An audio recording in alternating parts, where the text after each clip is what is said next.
How y'all doing today? Happy Saturday. Woo! It's been a long week. Whoa, whoa, whoa. I hope y'all enjoying this Saturday. Mine is going good. I hope yours is going great. But I just want to vibe with you today because it's Saturday. Yeah. One thing when you hear from me, whether I'm talking about NFTs or talking about life, and I'm talking about business, whatever it may be, it's all about freedom over everything. Time is precious, and that's what we all need to be focused on. So I hope that you are focused on it too. I hope you can pick up some tips from me, and I can learn from you too. So let's vibe and let's go. Welcome to the Chief NFT Strategist gang in the building. How y'all doing today? Me, I'm hot. My AC broke about 2 days ago, and I gotta wait till next Friday to get it fixed. So I've been using the kids' fan. I got to go buy some more fans, and we got to tough it out until we can get through this. And in addition to that, my dryer went out. So, when it rains, it pours, and I'm still smiling, and I'll figure it out. I was supposed to call the guy to come, see if I could get someone to come earlier, and I just been busy because BOTYDay 2022 is coming to the Wharf, Fort Lauderdale, this Thursday, March 24th, from 5 to 8 p.m. I told you guys last time that our first soft launch event, the app wasn't ready, and I'm hoping that the app is ready this time. Notice I said hope. It's a lot of moving parts to this, and but I'm learning as I go. I mean, I'm adding new people. I'm learning from them. I mean, whether it's the app development, whether it's the Amazon Web Services, whether it's the back end, the APIs, the code, is so many pieces, so many components. If you ever have any questions about building technology, building a mobile app, you can always send me a tweet or leave a comment. I'm an open book. And once again, I'm learning as I go, and maybe I can learn from you too. But ultimately, I believe that I am building something great, and we're going to change a lot of lives. And for me, that's important because this is bigger than me. It's not just about me. I've done a lot. I've been a lot of places, driven a lot of cars, stayed in some nice places. I've owned a few homes. And I'm not saying it's like I'm done. Heck no, I got a lot more I want to get done. But I've done a lot. And for me, this is bigger than me. I want to build something great. I do want to change the bar and restaurant industry, but it's one step at a time.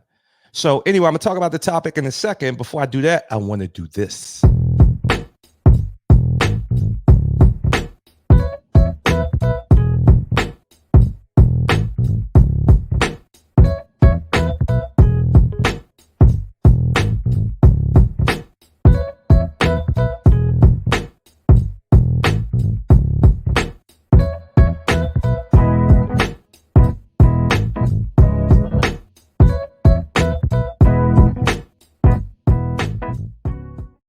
So be sure to go out and mint you a Bar Gang NFT. You can go to www.bargangnft.com.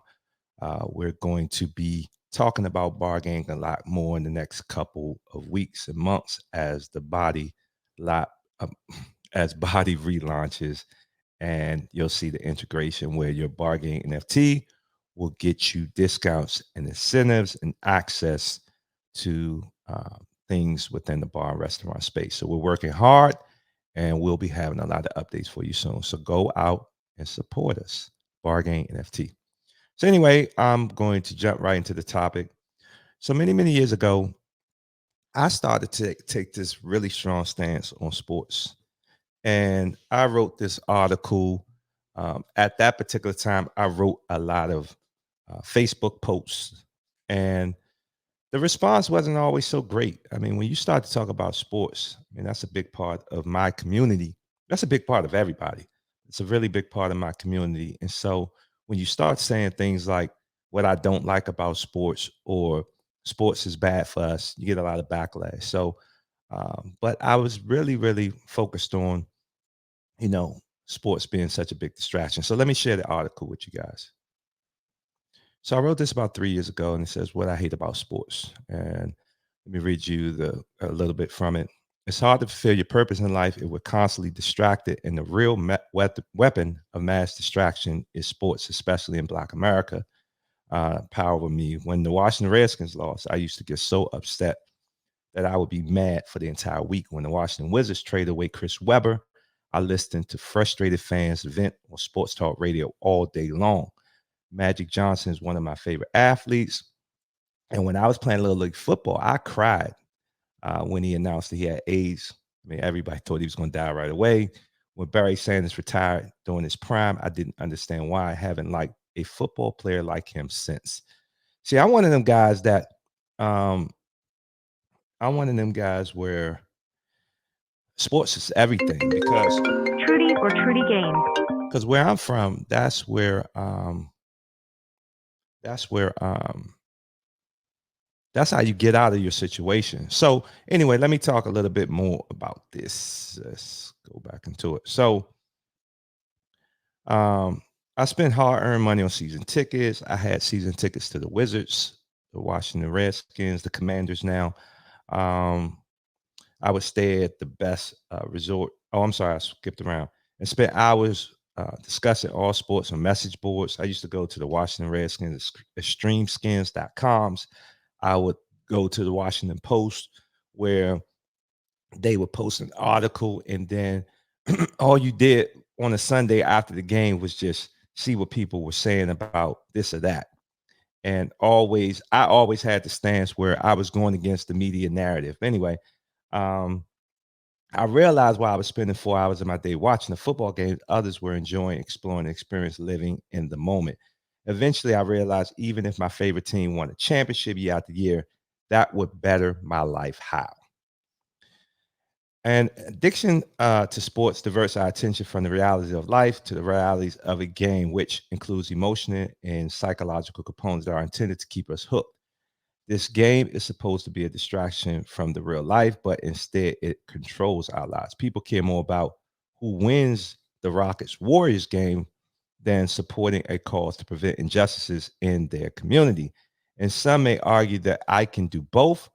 I think the bigger question is to ask yourself, is watching sports a hobby or a main interest? Are you allowing sports to prevent you from getting involved with solving the bigger issues in the real world? It controls us. Today, we spend countless hours watching, listening, reading, and talking about sports all the time. We attend the games, listen to sports talk radio, receive real time sports alerts, and argue around the clock on social media. More people identify with their favorite sports player than they do with the local political figure whose decisions directly affect their lives.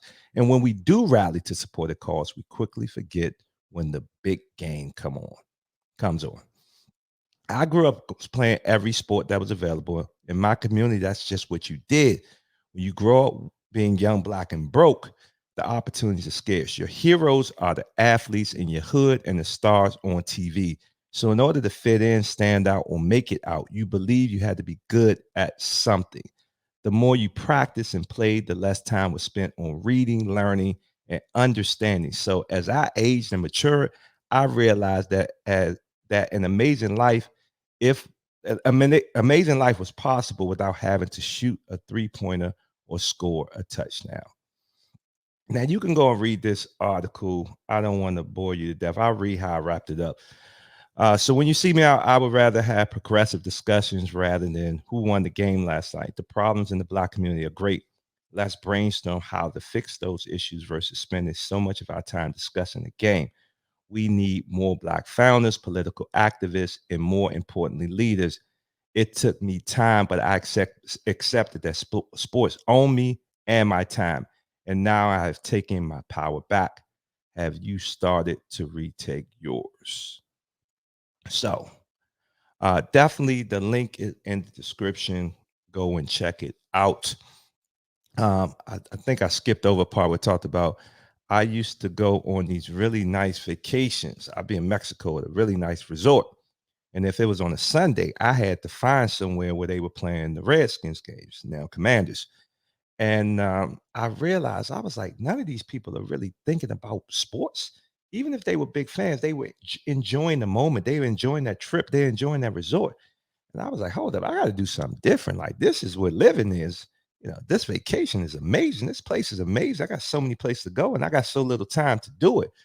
So, between a lot of the travel, I think that's really where it changed a lot of my focus. And to the point now, when I was in the process of when I knew that I was having a child, one of my big, and then I found out I was a boy.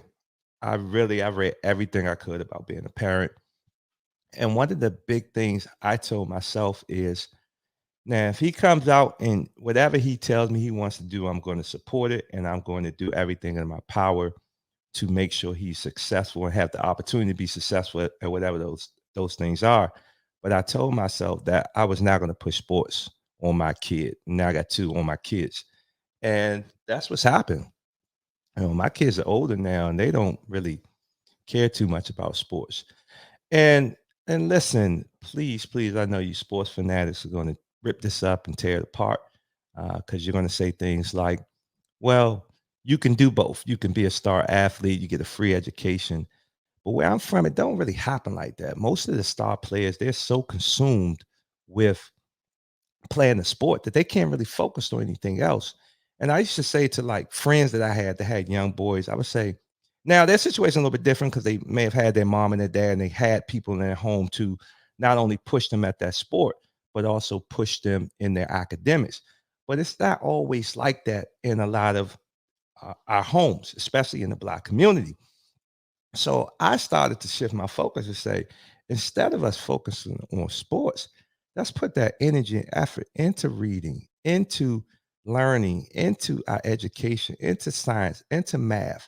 We can't look at it as an all or nothing mentality because once again, a lot of the star athletes that I grew up around, if they didn't make it in sports, 9 times out of 10, they were going to be on the block selling drugs and likely either get arrested or and go to jail or end up dead.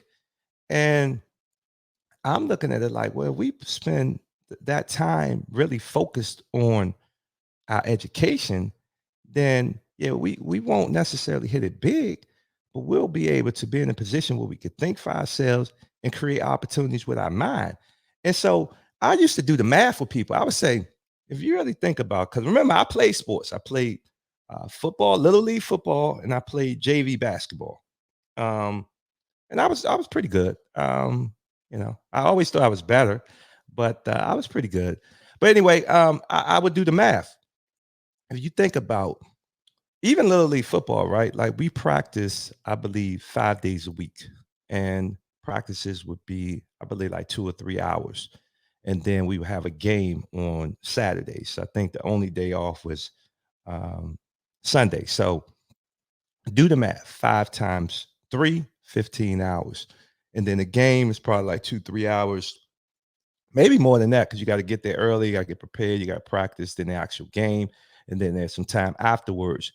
So you're talking about 15 hours plus another 4 hours. You're talking about almost 20 hours a week dedicated to sport. And so that's happening all across America. That's happening, everywhere where kids are consumed with this activity. And me, I wanted to be the best. So not only was I playing and practicing, I was watching sports to try to get better. And and when you think about it, one day it hit me. It was like, that's a lot of damn time. That's a lot of time that I'm not reading. That's a lot of time that I'm not working to learn a trade or a skill that's going to make me money in the event that the sports thing doesn't pan out.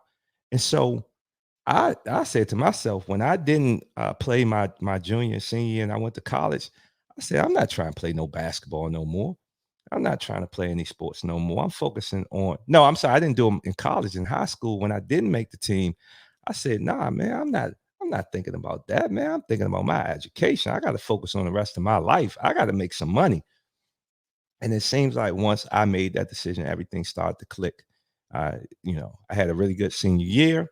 I got a free ride to go to University of Maryland. I ended up picking Bowie State University, and I was focused on my academics, and I never looked back. I mean, I still, hooped a lot. I still played for a little bit, but after a while, I lost that passion, and I was focused on living. And as I got older, I became less of a fanatic as a fan, watching my local sports teams or favorite athletes. And I say I'm focused on my life, my family's life. And once again, I've never looked back. So, and I'm giving you kind of a story from my perspective where I wasn't that good. So I can give you example after examples of star athletes that were the man in high school. All the girls wanted them. Everybody was on their jock. They were, pretty much when you're a star athlete in high school or even before that, like everybody is on your jock from day one. Like it starts at AAU when you're like 10, 11, 12 years old and you're getting shoes and you're playing in all these tournaments and everybody is cheering for you. Like that's a lot of pressure. That's a lot of pressure. And if once again, you got a good home environment, you got a good mom, you got a good mom and dad, you got a good grandma, it can work out. But what if you don't have that, right? What if you don't have that support structure in place?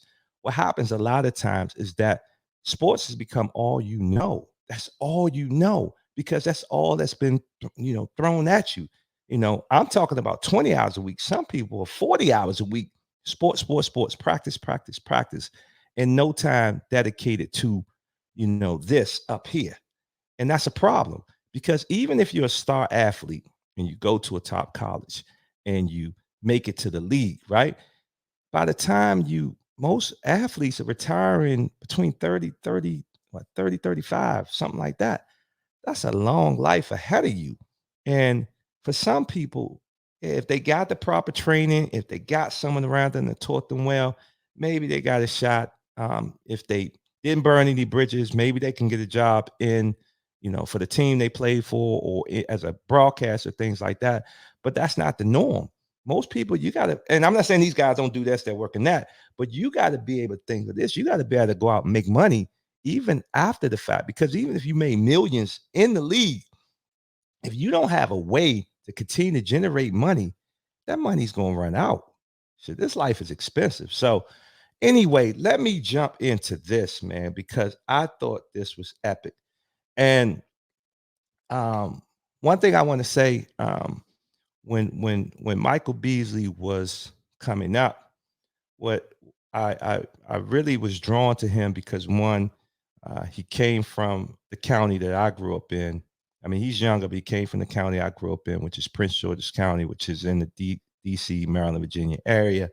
But then I always liked his style. Like he played with Katie when they were younger, and I don't remember the time frame, but I think it was back to back where um, Durant was the player of the year, and then Beasley was the player of the year in college. I think both of them were one and done. But that was a good look for Prince George's County. So obviously I was drawn to Michael Beasley, and some would say his career never panned out. But anyway, I'm gonna share a couple video clips, and then I'm gonna give you my commentary. So let me share my screen. What type of relationships were you able to build through that though? Or did you always feel like you were alone and how did you become Michael Beasley, the basketball star, through all of Fair that? use. So Fair you want use. the real or you want I want the real. Yeah, I want to know. Like, wait, this the pivot, dog. Like, we ain't here to cut it up. The real is like what ain't we want. nobody invited you here, dog, to not be who you are. Like I learned from an early age, nobody care about you unless you're good at basketball. Let me give an introduction. Michael Beasley did an interview on the Pivot podcast. So first off, please click on the link and check out that interview on Pivot podcast. I chopped it up a little bit, so I'm gonna give you my perspective on a few points. But that was a great. Let me do that. That was a great podcast. So like I said, I just chopped it up a little bit. Fair use. I hope they don't have a problem with me playing some of these clips and giving my commentary. But the first thing he said was, no one cares about you unless you're good at basketball. And when I listen to Michael Beasley talk, it resonates with me so much because I'm from the county. Like we say, everybody, that's how we talk. And you know, it's just he's a DC PG dude. Like that's just you can just tell like how his mannerisms, everything. So first things first, like I connect with him and resonate with him so much from that perspective. But when he says a statement like that, like they don't allow you to play basketball. And when you're a star athlete, once again, it's even greater. Like it's so much pressure on you that's all you're known for. They don't really care what's up here. They don't really care what your plans are beyond it. Because in his case, well, he's 6'10. I mean, I don't know at what point he was that big, but he was always prepped to be an NBA player, to be a star athlete. So when you got that pressure on you, it's a lot. And he talks a little bit more. Like I said, I clipped it up, so I'm not playing everything. He talked about his struggle. And let me play the next thing. I got a rap sheet that started in 5th grade, my first time getting locked up and all that type of shit. You know what I'm saying? So I stopped playing basketball when I was 11, kinda, because, this street, just wanting to do what them niggas doing. You dig what I'm saying? But like 14, I had to make a decision. 14, I was on house arrest, and it was either I get locked up till I was 21 or I play basketball. Did you have both parents growing up? Nah, I barely had my mother. What does it mean when you barely had your mother? Like my mother had like 3 jobs. She'd go to work during the day, get home like 3, 4 o'clock. Then she'd go to her little part-time. Then she'd get home at like 9:30, 10. And then she'd go to her nighttime job. And we, bartending, whatever she did at night, we don't know. She just come back home at like 4 or 5 in the morning, 6 in the morning. Sometimes she come home 8 in the morning. We gotta get ourselves ready for school. Yeah. I mean, like I said, he's going to talk. He goes more into detail about obviously not having his dad, just having his mom, and his mom barely being around because once again, I mean, I don't know her story. I mean, he talks a little bit more about it in the interview, but 3 jobs. Like when is the parent home? Like I'm a good basketball player, but where's my mom? Where's my dad? Where's my love and my support? Where is the person in my life teaching me how to be a human being beyond basketball? Like everything can't be about this sport because eventually that sport may not be there. And anyway, let me go to the next thing. And when did you realize that you were really fucking good at They it? realized it for me. No, I can't take that. I'm giving Because you you didn't have that confidence? I went from like hearing sirens every day, and like gunshots, and being homeless, and like when I say getting evicted, I don't mean it's like this little baby shit in Miami where motherfucker give you 30 days to get out my shit, and then you don't get 30 days, you get that out. Like these niggas going through, that's baby shit. I'm talking about coming home and your living room set on a lawn outside. You Yeah. dig what I'm saying? I'm talking about my mother ain't play. I don't give a fuck.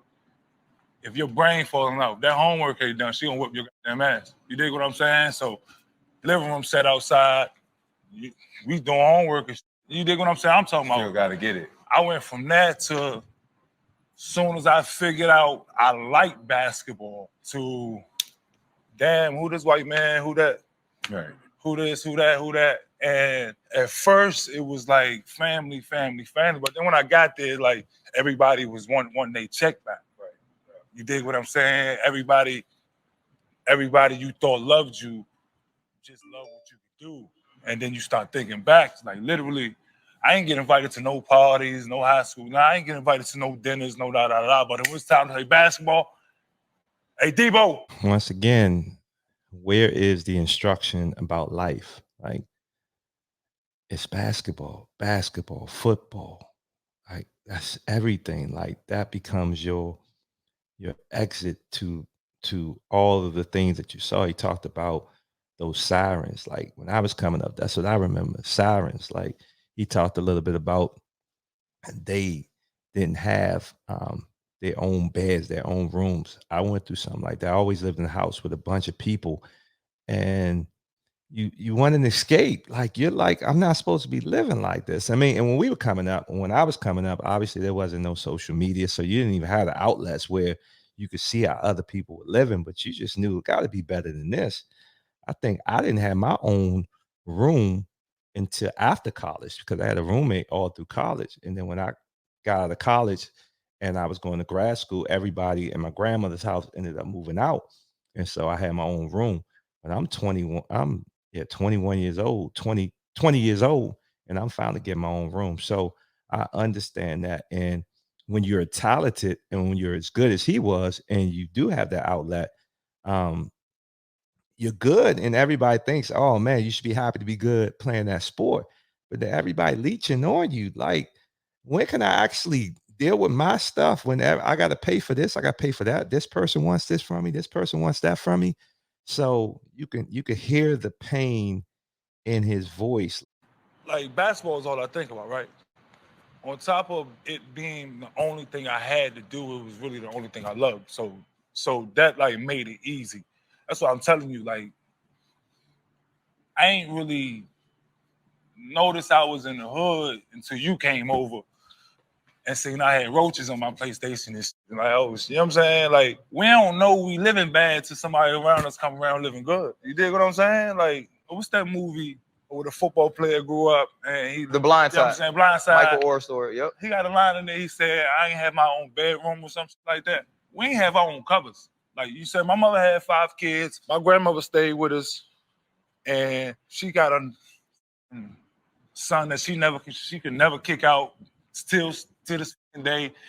He got 6 kids. We in a 2-bedroom. Y'all motherfuckers complain about bedrooms, beds, and covers. We used to have to turn the coats upside down and put our legs in them. Wow. You know what I'm saying? So it's like, I ain't trying to hear all this songs. All right, so I'm gonna jump right into the next one because I kind of jumped ahead and I talked about that one. So check this one out. Everybody see me and make their own narrative, and I just shut up. I get around you and I get around you and I get around you, and I'm 3 different motherfuckers. 4, because I'm already here, you know what I'm saying? And I gotta sit there and watch a billion motherfuckers tell me what they think or what they did or what they would have did or what they are without hearing from me. And I gotta, you dig what I'm saying? And I'm forced to pick and choose what to say, when to say it, and why. And it's like that now. I ain't got nothing to lose. But you can control your own narrative.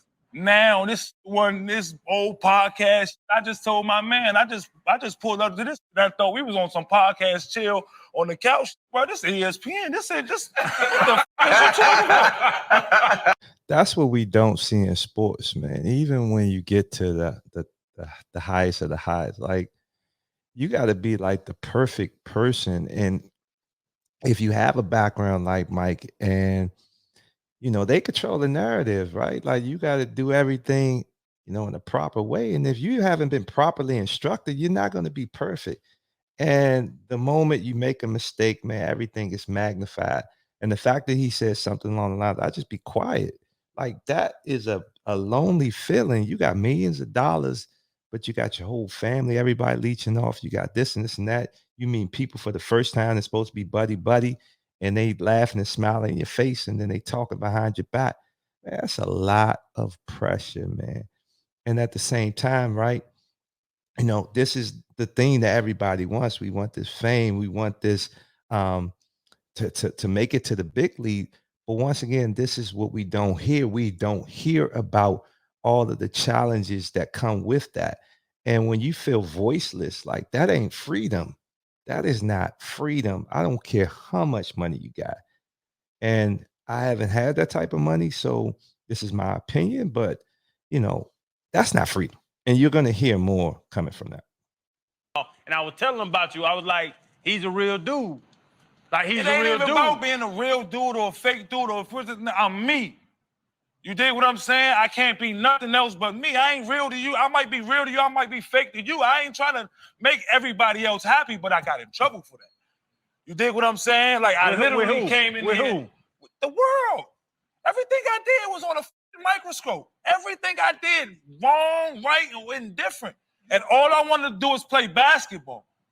Every time they said something up about me, I was in a fucking gym playing basketball. Every time they said I got pulled over with a bag of fucking weed, every time somebody fucking lied on me about something, well, I was in a, well, everybody. That's how I feel. You've been in a place that's like turning around, like upside down for so long. How the f you know when it's up? How you know what the f to say? How the f to say when you've been trying to be the right person for so many people? For so how the who the f are you? And that's what I'm saying. My whole career, my whole f***ing life. You ask me how I build relationships. I didn't. I didn't know how to. Every year was somebody new. It was a new class. It was new class. Same shoes. Like I wore the same shoes from 9 to 14. You dig what I'm saying? Hooping, busting my motherfucking ass. Nobody right about that. Nobody right about that. Nobody right about that. They wait for you to make a mistake, and then bam, you're a knucklehead, you're a weed head, you're drunk. And it's like I said, you got to be perfect. And once again, that's a lot of pressure. And the crazy thing about this whole interview, like Mike ain't really say nothing about the money. I mean, he talked a little bit, and you'll hear in the next couple of videos that people took money from him, but like you don't even really hear him talking about enjoying the money. And this is supposed to be the thing that we're striving for. A lot of young kids in the Black community, we're striving for this, but we need to hear more stories like this from Mike. So let me keep going. Like, what does it take to do the right thing, right? Imagine somebody getting shot right there. What's the first thing you gonna yell? Somebody get him some help. We all eating good. True. Somebody ain't got no food. Somebody get him some food, right? Just a little bit of your plate, somebody ain't got no money over. Yo, somebody get him some money. It's the same thing. Like how many different ways do a person gotta get shot metaphorically for help to be? You dig what I'm saying? It's like my whole life I asked for help. Help from my favorite athletes, from my favorite celebrities, from my favorite people in the world. Everybody, and it's like everybody just like either call me crazy or just, I don't want to get into personal. That's a lot, man. Like once again, you're not hearing how great the money is, the league is. You're hearing someone crying out the fact that, like, where is my support? And once again, when you're the man, you are you're the check. Once you make it, we made it. We gonna party. We gonna party. We gonna travel the world. We gonna buy this car. Like, and you just writing checks for this person, that person, that person. At the same time, like you got all these things you trying to figure out, and you don't have no support system. And then you reaching out to your teammates, but you are a little bit different, right? Because I mean, think about it. He's different because of his story. He's not like some of his teammates. So how he communicates, how he's discussing his issues and stuff, they can't relate. And then you feel comfortable with a few people and you share, and then it ends up blowing up in your face, and you're just like, damn, like, where's my help? Where's my help? I'm asking for help and nobody won't help me. I'm supposed to, everything around me is telling me I'm a star player, I'm a celebrity, I am the man, but I need help and ain't nobody helping. Like, and all these people I'm looking up to, because that's one of the things I talked a little bit in the article. When you're young and you are so addicted to sports, like your hero is that sports athlete. Your hero is that entertainer. And I've had this, in my personal journey. When you meet them people, you're like, damn, oh nah, man. And when you meet enough of them, you're like, nah, man. So it just goes to show, like, they make you bigger than life, but like really, like, where are your friends? Where's your support system? And sometimes it's hard to find. So My own mother stole from me. You feel me? Like I had to wake up one day in the league, one day in the summertime, and find out everybody was stealing from me down. Everybody from my financial advisor, from my mom, to everybody in my fucking family, to everybody was, you dig what I'm saying? To the point where getting the cut. To the point where I was faced with two evils. It's like, okay, do I let this go on and not tell them because this is my family, or do I cut them off and don't have no family? What was your decision? At first, I try to explain to them, but you can't explain $1 million problems to somebody that ain't never seen $10. You might look at me as a nobody, especially if it's your first time watching any of my videos. You don't know my story. I don't got a big name. I don't have a big YouTube following, but I've done some things that a lot of people haven't done. I've taken some risks that a lot of people haven't done.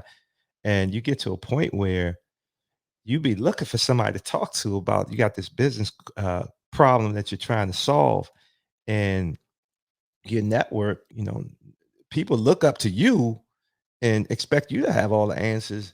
And you're like, man, I need some help. I need some help with the answers. And I will say this from my perspective, like I've struggled with that too. Like I've struggled with finding those right people, because what I think I relate to Michael Beasley a lot, like when you got a heart like I have and how I think he has, like you pour your all into it. You can kind of get the how he talks. Like he's very passionate. He's very passionate. I mean, I'm passionate about business. I'm passionate about building. He's passionate about basketball. And when you're a very passionate person, you share a lot. You let a lot go. And unfortunately, people use that against you. So eventually, once you got stabbed in the back too many times, you're like, man, I'm done, man. I'm not dealing with these people no more. And then I would think when you are an athlete, entertainer in the public eye, I would think that's 10x, 100x, more pressure. So I really, really understand what he's saying from that perspective. Come to my house. We can get bounce houses for the kids. We can sit back on the porch, drink a couple beers, drink some wine, hang out. Like, bro, that's not a normal, successful man's life to sit up in the house like that. Like, you got to find good people. And us three can be good people. You know what I'm saying? Like, bro, it's not that's not sustainable, like no bro. disrespect to what y'all got going on. I've been trying to find good people for so long. I'm tired, bro. I would say this. I'm It's tired. it's a 100%, bro. Like- it's like- so okay to be tired, Like though. I got, you know what I'm saying? You ain't got nothing left. You ain't got nothing left to give. I'll tell you this. So let me tell you, that's probably one of the more powerful things you might see from a grown man. You're right, man. Like that statement, I've been looking for good people my whole life. Like that resonates, that touches me because that's me. I'm 44 years old and I've been saying that I'm looking for good people my whole life. That's one of the reasons why I love the bar. You probably think the bar?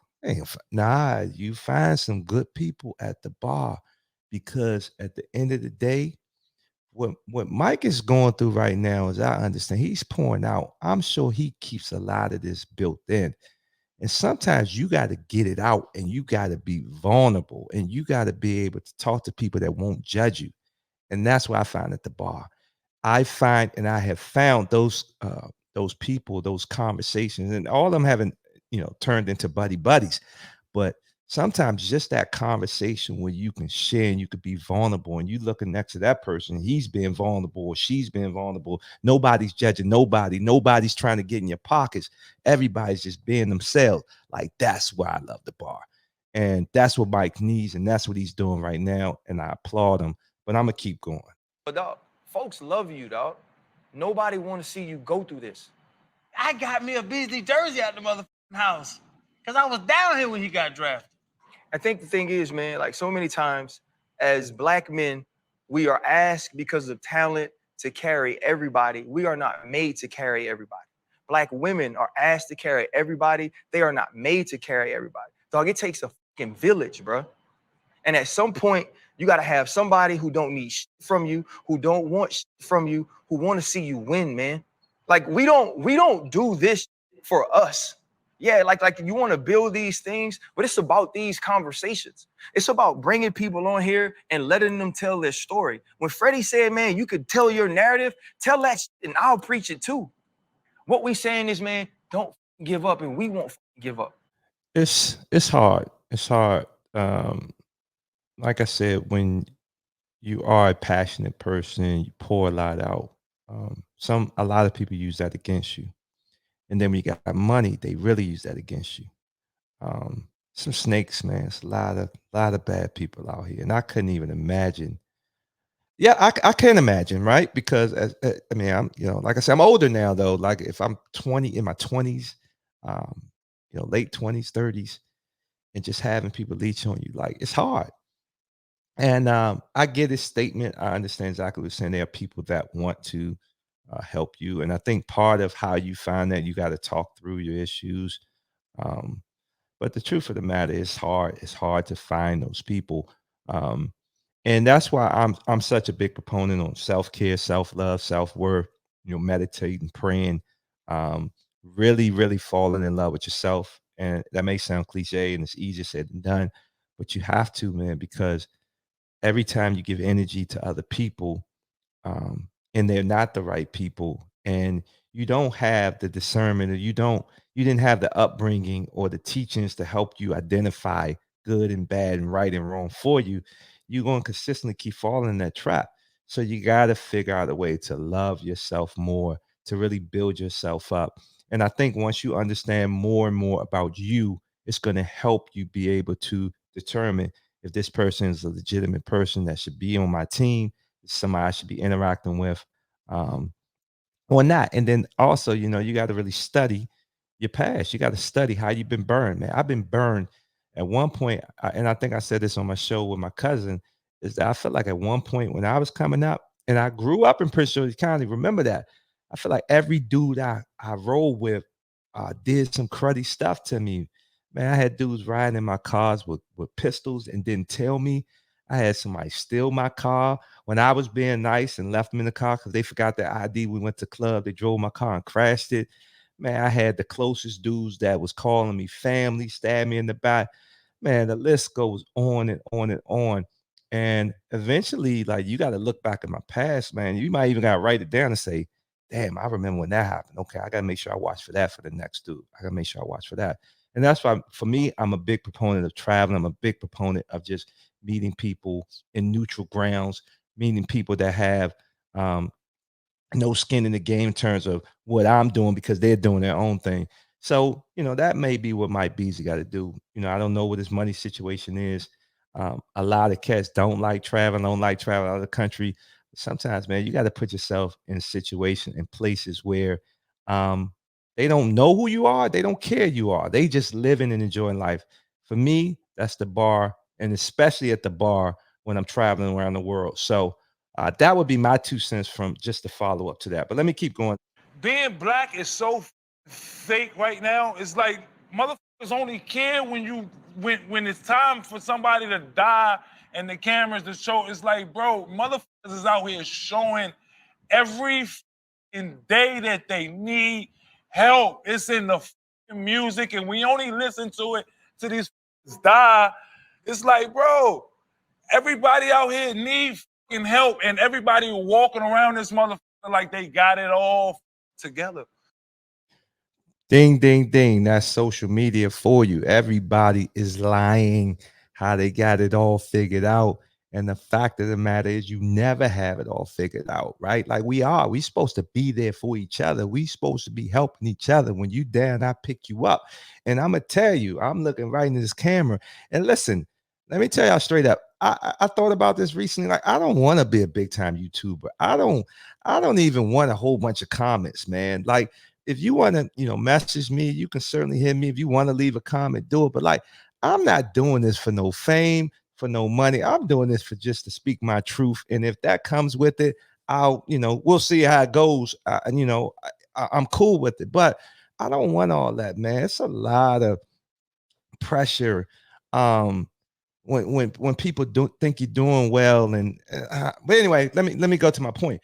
I would say directly to Mike, like seriously, I think one, like I said, really, really focusing on that self love, self care. Some of the ways you do that, you meditate, man. You really quiet it up. You pray. Like if you don't have a connection with any type of higher being, I know you just can't create that, but you gotta understand like this thing is bigger than us. Um, but then I would say, man, travel, man. Really put yourselves in neutral environments, man. Go to Europe, go to Asia, like really get away from here, man. Like if all you know is this is draining. This is draining. It can be draining. You got to put yourself around people who are enjoying life, that love life. And unfortunately, when you talk about this internet, when you talk about this social media, man, I'm even seeing a lot of crap going on in YouTube because as I've created my YouTube channel, I watch more YouTube shows and just seeing all the beef and stuff like that, man. I'm not about that. Like anybody beef with me, you won. You won. You won. I listen. I'm just trying to live. I'm trying to be a good parent. I'm trying to enjoy my life. I don't need no unnecessary drama. So I would just say, man, by get out of your comfort zone. If you're not a traveler, travel, get away, go to new places, see the world, be in nature. When you're in nature, man, everything sorts itself out. When you quiet down and meditate in nature, it's double the impact. So that would be my 2 cents from that. And here's my last one, and then I'm gonna wrap this up. Mike, you are a walking testimony, bro. You have so much greater good to get done.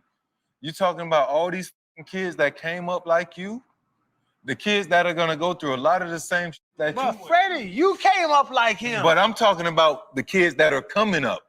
Because I got to a place where I found myself. This is what he's doing. But what he has to understand is his message is so much more powerful. But all I when he want to do gives is it play back. basketball, And man. let's funnel it though. Like even doing this right here, this is a lot. It is, but This is a lot, But like I bro. said, people need to hear this. Like my whole career, all I just want to do is play basketball. Leave me alone and let me play basketball. So there you have it. You can go and watch the full video. Obviously, I clipped it up to focus on the points that I wanted to make. As he ended it, I just want to play basketball.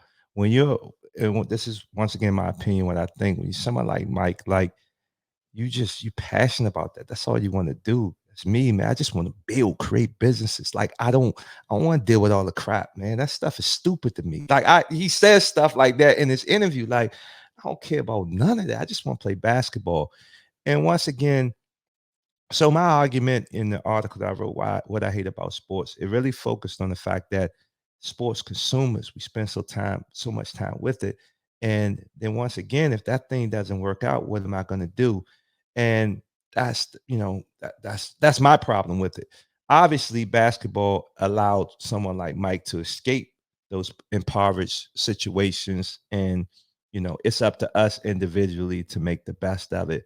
But sometimes that's when all you know when you experience something so traumatic. Like it just seems like Mike has never dealt with his trauma. He's never dealt with the fact that I went through so much. Like he talks a little bit about the passing of his mother.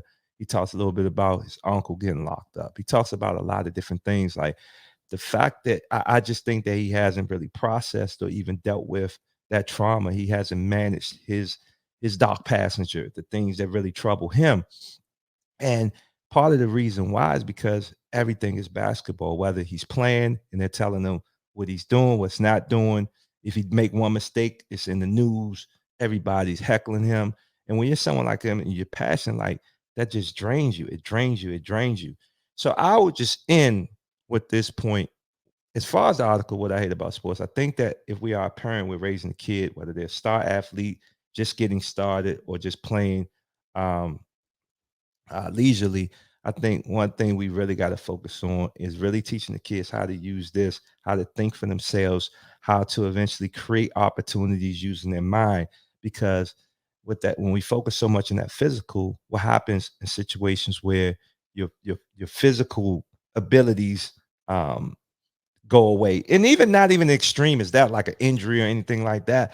I think that a good life is, like I said, one, being able to think and do for yourselves, and figuring out what your passion is, beyond what you think your passion has to be, because it's the thing that is going to help you escape your impoverished situations. So I just think that if we're going to spend so much time playing sports, we got to spend the same amount of time really, really focused on education, really focused on learning, reading, and really traveling. Because once again, and I've seen it, being from the county, being from the DC area, star athletes, and I'm sure this is everywhere, but I'm mainly focused on where I'm from because that's where Mike is from. when that basketball thing don't work out right, we got to be able to do other things, and the proof is in the pudding with his story. And I just hope that more and more stories get shared like this. I hope more young people can really see the fallback of committing so much time, energy, and effort into sports. I mean, you think about a D1 college player, like that's all you do. A lot of people always say you get free education. Most of these guys ain't going to classes, especially if they're a star athlete, the team is good, because guess what? That being that star athlete, you make so much money for that university. And that's what they're focused on. They don't bring you there to give you a free education. They bring you there to win championships and bring in money for the school. So we just got to fight back a little bit, man. Like I'm not as anti-sports as I once was. I still enjoy sports. I love sports mainly because when I'm at the bar, it gives me something to talk about with other people, because most people are fanatics. Um, but I'm really speaking to my community, to my people, and saying, listen, y'all, you can love sports, you can play sports, but understand, like, that thing ain't gonna be there forever. You gotta be able to think for yourself. And that takes, well, you gotta be able to think for yourself, and you gotta love yourself. And guess what? As many hours that you're committed to that sport, you got to commit to those things: self-love, self-care, reading, meditating, getting massages, reading a book to learn the math, learning the skill, learning the trade, um, getting the coding, doing different things like that. That requires time. So for every hour that you put into that sport, put into a book. And I'm out.